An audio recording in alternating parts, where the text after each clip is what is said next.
we're part of the OH Golfing Week Summer 1, which is wonderful, and it's lovely to meet Charles Pipkin, Stanton, 1962 to 1967. Charles. Lovely to meet you. Tell us about your time at All Hallows. I think my earliest recollection was as a very, very new boy, not really quite sure of my way around, and I made a terrible, terrible mistake, which I'm surprised I was allowed to get away with, because I went to the wrong lavatories.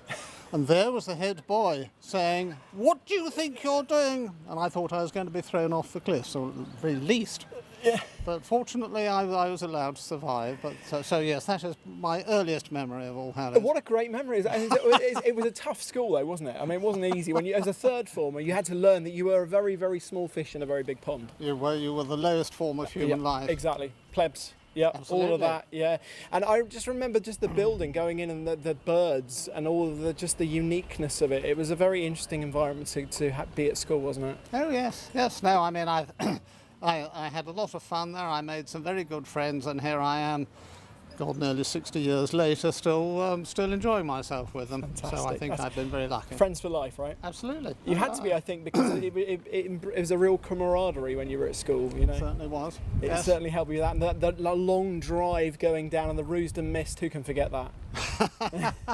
Yeah, so that even going back years later for the Old Boys Week, just left the school in my Morris 1000, grinding up the hill from Chiddock, Charmouth, second gear, grinding up at 18 miles an hour, Lyme Regis, bottom gear to get up there. Yes. Yeah. And of course, at my time, there used to be a wonderful old taxi driver called Henry Stableford. And when we used to go to the cinema, the Regent Cinema, now sadly, of course, closed. I'm not quite sure how many Henry got in his taxi. It was rather more than I think the permitted number.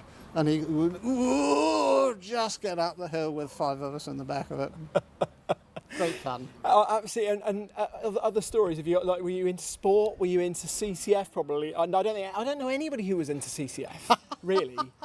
Or were you? Oh well, we had to do it. We didn't have any option. Fortunately, I was very lucky. There was a lovely, there was a very, very good, pleasant sergeant major there.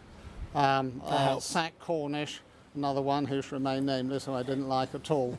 Sack Cornish was a lovely man, and luckily for me, very early on in my time there, he was in charge of the school band, the CCF band.